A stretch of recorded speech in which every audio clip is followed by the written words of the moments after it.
उपद्रव किए हैं, इस जयंती पर जो उपद्रव, यह समाज में तनाव पैदा कर रहा है और इससे वह जात, उस जात के लोग, जिस जात के लोग डॉक्टर अंबेडकर में आस्था रखते हैं, उनका कोई विकास नहीं हो जाएगा। लेकिन उस जात से चंद सिरफिरे जो उपद्रव कर रहे हैं, इससे सारे समाज के लोग दूसरों के नफरत का कारण बनेंगे। और कोई भी समाज जब अन्य समाज के लिए नफरत का कारण बनता है तो वह समाज कमजोर पड़ता है। इनको तो यही चाहिए। ब्राह्मणों की हस्र क्या करवा दी, आप देख रहे हैं।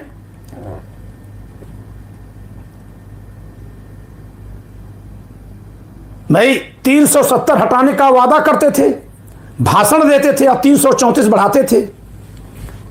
370 हटाने का जुमला फेंकते थे और 335 को काट के परंतुक लगाते थे। कभी बताए अटल बिहारी वाजपेयी कि नहीं 370 का तो मैं नारा लगाता हूं चुनाव में तुम्हारा वोट पाने के लिए, लेकिन मैं जाके 334 बढ़ाऊंगा। 370 क्या था? कश्मीर का जो विशेष दर्जा था उसको खत्म करना, यह 370 का मुद्दा था। और जो 334 बढ़ा दिया था 1999 में अटल बिहारी वाजपेयी ने, वो क्या था? क्या है? गैर SC/ST समुदाय को चुनाव लड़ने से रोकना।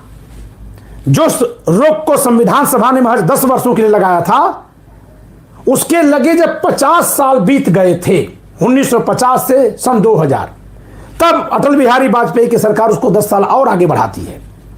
तो 370 हटाना था, यह नारा लगाया, बहुमत लिया, वोट लिया और 334 बढ़ा दिया। यह है इनकी हकीकत। वर्ष 2019 में जिस समय 370 हटाने का काम कर रहे थे नरेंद्र मोदी, हर अखबार के पूरे सारे के सारे पृष्ठों पर छपा हुआ था, इतना बड़ा कीर्तिमान रच दिया। अरे 40 साल से वोट लिए हो इसके नाम पर। लेकिन उसी सत्र में अनुच्छेद 334 में संशोधन हुआ और वर्ष 2030 तक के लिए फिर हमको चुनाव लड़ने से रोक दिया गया। यादव को, ब्राह्मण को, क्षत्रिय को, कायस्थ को, भूमिहार को, खत्री को, कपूर को, मारवाड़ी को, मराठे को, सैयद को, शेख को, पठान को, अंसारी को, ओबीसी और जनरल सबको रोक दिया गया। अनुच्छेद 334 को जो बढ़ाया है नरेंद्र मोदी ने, उसके पहले अटल बिहारी वाजपेयी ने, बीच में मनमोहन सिंह ने, उसके पहले नरसिम्हा राव ने, कहीं से मांग उठ रही थी, कहीं इन लोगों ने चुनाव में घोषणा पत्र में लिखा था। यानी ये हमसे वोट मांगने के लिए अलग मुद्दा दिखाते हैं और हमारा वोट लेकर हमारे ही पीठ पर ये चाबुक चलाते हैं। तो 318 शिकायतों के आधार पर UGC बनाने वाली ये सरकार सामान्य वर्ग को जन्मजात अपराधी घोषित करने का कुप्रयास करने वाली ये सरकार, महज एक दिन में जितने उपद्रव होते हैं, अगर उसी आधार पर कि शिकायत इतनी आ गई है, इस नाते हम इस पर रोक लगाएंगे, कानून बनाने चले तो यह कार्यक्रम प्रतिबंधित हो जाएगा। कभी भी कहीं भी नहीं देखेंगे कि अंबेडकर जयंती के दिन पर कहीं आप देखें कि शांतिपूर्ण कोई आयोजन हो रहा है, 4 विद्वान विचारधारा पर बात कर रहे हो कि नहीं डॉक्टर अंबेडकर ने यह कार्य किया, यह कहा, ऐसे कहा। नहीं, या तो गंदे भड़कीले गाने और या फिर नफरती नारे लगते हैं।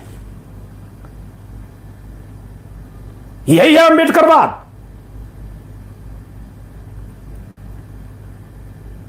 अगर यही अंबेडकरवाद है तो यह समाज के लिए खतरा है। यह समाज की एकता, समानता, सौहार्द के लिए खतरा, के लिए खतरा। अगर यही अंबेडकरवाद है तो खतरा है। जहां दूसरों की आस्था पर हमला होता हो, उससे संविधान चल पाएगा, समरसता आएगी। आज अगर हमारे जैसे लोग बदल गए कि नहीं भैया इनके लिए अपनी जात पर मत सवाल उठाओ, क्योंकि ये ऐसे लोग हैं कि ये केवल सवाल करते हैं। पाकिस्तान से जो विभाजन की विभीषिका झेल करके भारत आए थे, जिनके पास कुछ नहीं था, उनका समाज भी नहीं था, वो बिना किसी संरक्षण आरक्षण के आगे बढ़ जी लिए, वो किसी पर दोष नहीं मरते। लेकिन जो यही रह करके आगे बढ़ जाने पर भी अपने को आगे नहीं मानते हैं, इसलिए नहीं मानते हैं ताकि कहीं कोई उनसे कहना दे कि भैया जो ये विशेष संरक्षण आरक्षण के कानून अपने पक्ष में बनवाए हो उसको छोड़ो, तुम व्यक्ति विशेष छोड़ दो। इसलिए रुदाली जो करते रहते हैं वो एक तरफ तो नकली रुदाली करते हैं, अभी भेदभाव होता है, दूसरी बात जब इनको मंच मिलता है, मौका मिलता है, सबको गाली बकते हैं। डॉक्टर अंबेडकर की जयंती के सिवाय और कोई पर्व बता दीजिए जिस पर दूसरे समाजों को गाली देने का काम होता हो, अपमानित करने का काम होता हो।